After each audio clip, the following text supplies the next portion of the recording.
the same thing with this George Floyd thing. It's like, well, these cops should be tried. People are making these outlandish statements like these cops should be tried for first-degree murder.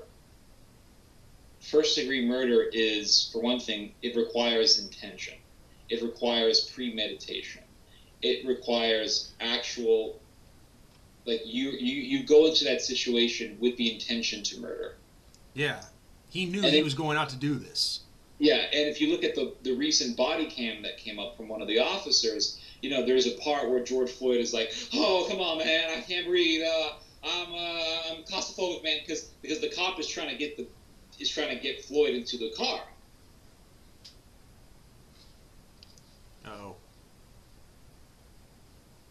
Come on, Internet.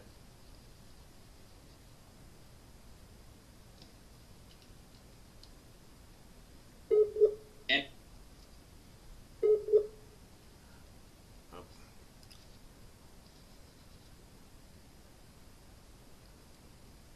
Floyd got COVID. Okay, He Ted. said, "I just got COVID." Ted, there was a poor internet connection on my end. Could you go back for like the last 30 seconds of what you were saying after you cut off when you said they were trying to get George Floyd in the car? They were trying to get George Floyd into the car, and George Floyd said that I'm claustrophobic and I'm having difficulty breathing. And the cop said, "Don't worry, I'll roll the window down for you." Well, it's not like they were sitting there saying, "Get on the floor, we're gonna kill you." And another thing also is, if you watch the video, this is something that I think could actually be a factor in the investigation, in the trial. If you look at the body cam footage, George Floyd says, "I just got COVID." And surprisingly, this doesn't even faze the officer. He doesn't back up, nothing. He doesn't say, "Oh man, this guy's got coronavirus." No, he doesn't care. He says, "Well, you're going to have to get into the car. I'll roll the window down for you." He goes, "I just got COVID." Now, maybe the cop thought he was lying. Maybe the cop's like, "Oh, this guy's just saying this to scare me." Who knows what was going on in the cop's mind? But the fact is that George Floyd said, "I just got COVID." Now, when they did the autopsy confirmed that he was positive for coronavirus. So, is it possible that he really died of COVID-19? It's a good point. It's very well possible. Maybe he was having an attack. Maybe the COVID was kicking in while he was in the car. He really had difficulty breathing. And he just died. I don't know. I mean, there have been cases of people dropping dead in the middle of the street from this COVID thing. There's videos you can watch from Iran. People talk about Italy being a country devastated by COVID. Iran was horrendously devastated by coronavirus, like horrifically devastated. We don't even know the full details of how bad it was in Iran. But there's videos you can watch filmed in Iran of people just dropping dead. That's crazy. There are videos. Yeah, there are videos of people in Iran just dropping dead. There are videos of people in China just dropping dead. Like, this thing could actually have killed George Floyd. And if it was COVID that killed George Floyd, then those cops are off the hook. Yeah. Yeah, I mean, of course, they have to for sure prove that, but the only problem though is I don't know if that turns out to be the case. Let's say it becomes 100% proven. Will that still stop people from believing the narrative? No, it won't. The mobs have chosen, and once the mobs have come to a verdict, that verdict is impossible to change. Yeah, myself personally, I think they're too far in. It's like the Trayvon Martin story. The Trayvon Martin story was hilarious. Well, yeah, it was hilarious, I'm going to say it, because of just how dumb people were in that entire situation. It's like, okay, here you have a guy, Mr. Zimmerman. What was his first? George Zimmerman. Yeah, George Zimmerman. Now, George Zimmerman is not I don't think he was as saintly as some of the conservatives thought he was. I think that he was a guy who was playing soldier or something. He was following this guy around. The guy got paranoid, and he attacked Zimmerman. Now, in a way, it's kind of hard to blame Trayvon Martin for being paranoid, because if someone was following me around at night, I'd be kind of nervous myself. But Mr. Trayvon attacks him, and they're on the floor, and he's pulverizing the Zimmerman guy, and Zimmerman shoots him. Now the argument is that, well, Zimmerman fought in self-defense, and that's true. He did. He had no choice. I mean, he really had no choice at this point, because he didn't know what this guy was going to do to him. He was pounding his head on the pavement. Martin was obviously a lot more athletic than he was. But at the same time, all of this could have been prevented if Zimmerman wasn't acting like a cop and walking around playing officer. Yeah. You know, and I think a lot of this, now that I think about it, I regret saying it was funny. I think a lot of this could have been prevented. But nonetheless, the fact was that Zimmerman acted in self-defense at that point. People were acting like it was racism or something.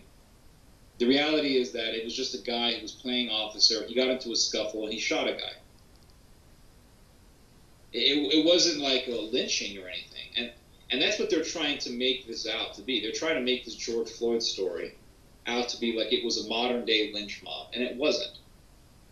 This was, in all honesty, if you watch the body cam video, it honestly looks like the average episode of Cops. Yeah, it does. You see this all the time. I mean, Cops is a great show because it gives you a clear idea of what cops go through on a daily basis. Well, not anymore. It isn't. It's off the air. I know. They got rid of it. And I loved Live PD. That was one of my favorite shows. That pissed me off when they canceled that. But I digress. Yeah. No, it's fine. Now, I remember not too long ago, about a month and a half or so ago, I saw a episode of Cops. It was a rerun. And they had this female officer, and she found this black guy in a van in front of a Panda Express. And she got a call that this guy was very suspicious, and it's possible that he stole a car. So she says, "Is this your car?" And he was acting just like George Floyd. This guy was acting just like George Floyd. "Oh, no, officer, I just got out of jail, man. I don't want no problems. I didn't steal this car. No, that's my car. Come on, I don't want no issue. I don't want no problem." He was playing this sort of, he was speaking in a way very similar to George Floyd. And the cop doesn't buy it. Cop doesn't, "Oh, okay, no problem." Cop doesn't buy it. She persists, you know. She insists, "Is this your car? Are you sure this is your car? Can you prove this is your car?" "It's my car. It's my car. Come on. I just got out of prison. I don't want no problems. I don't want no problems. I don't want no problems." So then she calls in another officer. It's a male officer. He comes in, and they do some sort of a background check and everything, and they find out that this guy, he attacked some old man on a wheelchair and stole his car. Or he was on a wheelchair, or he was some really elderly guy. I think he was at the ATM. I think he stole his money and his keys and took the car or something and drove off with it. So the fact is that when some guy is in a car saying, "Come on, man, I can't breathe, please, come on, man," that sort of thing doesn't faze officers because they don't buy it. And you can't blame them for not buying it. Because how many times have they dealt with it before? It's like, listen, it's like a doctor. You go to a doctor, and the doctor is going to tell you what you need to do to help mitigate whatever the problem is you have. The doctor is going to give you the straightforward directions. You got to go see Dr. Lee for a scan because it looks like you have a hernia somewhere in there. The doctor is going to give you exactly what you need to do. Yeah. With the best of his knowledge. Once you start arguing with the doctor is going to roll his eyes. And he's going to want to leave because he has literally seen that sort of behavior 6 billion times. Oh, yes. I've seen this myself. Like, I'll be in the doctor's room with my grandma, and the doctor will say, "Okay, you have a hernia somewhere. You have to get a scan." And automatically, my grandmother will begin arguing with the doctor. And what does the doctor do? He rolls his eyes. Now, when I saw that, this actually happened to me. when I saw that, I actually did not get mad or upset with the dog. I didn't say, "Oh, you're being disrespectful," because I totally understood where he was coming from. Because he has told a million people that they have issues, and he's dealt with a million people who've been in denial, or they argue with him, or they say, "No, no, no, I just need this pill to help me," blah, blah, blah. And so he's seen it. And when you've seen a certain pattern of behavior a billion times, your sympathy levels are pretty low. Yeah, it's like literally another day at the office. Not another one of these. Come on. It's the same thing. So when you see the George Floyd story, that's what you're dealing with. You're dealing with a bunch of cops. Supposedly I think one of the cops, actually no, one of the cops was a rookie. But the rest of these cops, especially Mr. Chauvin, these guys have been cops for a long time. And so it's like, okay, we've seen this before. We've seen this before. Now they say Chauvin had some complaints made against him. It's possible that Chauvin was kind of an asshole. Excuse my language. It's all right. But it's like the argument that's going to be made against the cop is that he didn't need to have his knee on his neck, and I think that is going to be the main argument in this whole thing. It's going to be, well, his hands were behind, and this is where things are gonna. This is going to be the pivotal moment. It's going to be his hands were behind him. He was handcuffed. There was no need to have the knee on the neck. That is going to be the main argument. Now, whether they can prove that it was the neck that killed him, or whether it was the knee that killed them, that's going to be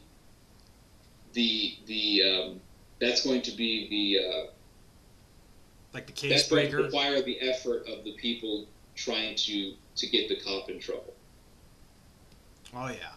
That's going to require effort, and it's like, well, how can you prove that the knee is what killed them? That's the thing. That's going to be the difficulty in the whole thing, and then it's going to be the question of, well, was it drugs that killed them? Was it some kind of pre-existing condition that killed them? Was it COVID that killed them? It's just, and it's possible that by the time the trial is concluded, people aren't going to care about it, because I hope to God that this COVID thing will be over, and when it's over, because eventually life's going to go on. Yeah. Uh-oh. When this COVID thing is over, people are going to lose their minds.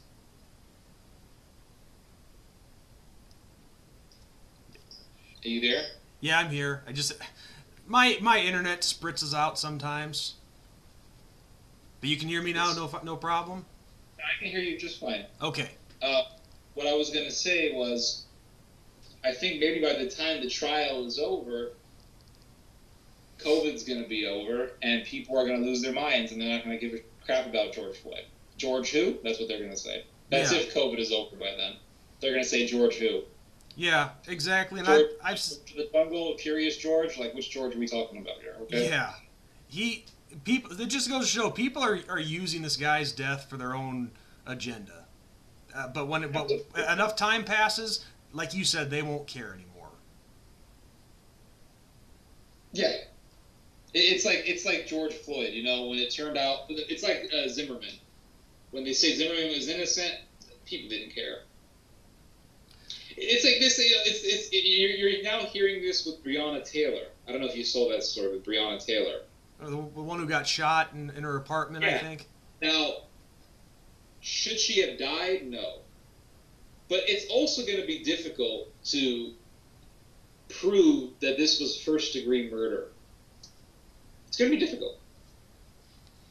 Because while it seems like a cut-and-dry case of, well, they just went in there and shot this lady and shot her boyfriend. Didn't kill the boyfriend, they injured the boyfriend, but they just murdered this woman. A lot of these activists, SJW maniacs, because they are maniacs, these people. Yeah. They're saying, well, they should be tried for first-degree murder. But you see, they're talking as if these cops got together and said, hey, let's just go kill this black girl, ha ha ha. Yeah. But that's not what happened. No. The reality is that Breonna Taylor was dating a major drug dealer. She was dating a drug dealer. Now you can say maybe she didn't know he was a drug dealer. I find that hard to believe. Bull crap. Yeah, she dated a drug dealer, and when they were investigating this drug dealer, they put her address in the investigation because when cops investigate someone, they put every detail out. Every detail gets documented. I mean everything. I've worked with cops here and there when I've reported certain people who were suspicious. A long time ago, I knew a guy who was Chechen. I don't want to give out any names, but I knew a guy who was Chechen, and we were kind of friends, but I was always kind of suspicious of him. And Chechnya is a very Muslim country. And I noticed a lot of weird things on Facebook and saw some things that I found to be very strange. And so I remember going to the police saying, hey, I think this guy is very suspicious. And I remember when they questioned me, they wanted everything. I mean, everything I knew. They wanted to. And they put everything in document, everything in file. So when cops investigate criminals, that's what they do. They put everything, every address, your girlfriend's address, everything gets your mama's, your papa's, wherever. So they thought that this guy was at her house. Now, that was a mistake. So that obviously should not have happened. But to sit there and say, well, this is first degree, or this is murder, or this is that, it's going to be hard to to prove, because you have to prove that there was an intention to kill this woman. Plus, when these cops broke in, the boyfriend automatically started shooting. Now, that's also an iffy situation because, well, the cops didn't come in with their uniforms. They were dressed up as civilians. So for all this guy knew, they could have been members of Charlie Manson's family. So it's like it's a difficult situation. Yeah. You know, the guy doesn't know. He opens fire. He thinks he's protecting his house. Turns out these guys are cops. They kill his girl. It's just a very messy situation. Yeah, the court is going to have its hands full with this one, and that's putting it lightly. Yeah. Yeah. Obviously it's not going to be first degree murder. That's obvious. It's not going to be first degree murder. But there's going to have to be some sort of a penalty for making such a mistake. Yeah. Because it doesn't make the cops look good. Yeah, like maybe those guys lose their jobs. Yeah, I don't know. But you know, people are using this story to make an argument against cops breaking into criminals' homes without uniforms, and I think that's going to be difficult to make a case for because, well, when you break into a criminal's house after it's been proven that he's done crimes and you have a warrant or you have permission to do that sort of mission, that always puts the cop at an advantage when they're fighting crime. So it's going to be difficult to make a case against, what do they call it, no-knock policy or something? I don't remember. Something like that. Yeah. Yeah, I'm not well versed on my law terms, so. But no, it's going to be very difficult to say the least.